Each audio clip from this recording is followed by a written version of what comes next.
గ్రామాల్లో సీసీ రోడ్లు వేస్తామని, డ్రైనేజీలు కడతామని, డ్రింకింగ్ వాటర్ ఇస్తామని గతంలో ఓట్లు అడిగేవారు. జనం కూడా ఇలాంటి హామీలే కోరుకునేవారు. కానీ ఈసారి పల్లెల్లో సీన్ మరోలా కనిపిస్తోంది.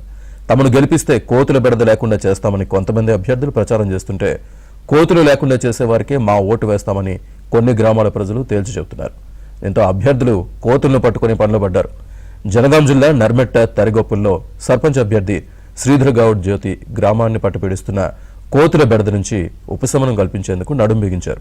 సొంత ఖర్చులతో కోతులకు ప్రత్యేకమైన బోన్లు ఏర్పాటు చేయించి వాటిని అడవులకు తరలిస్తున్నారు.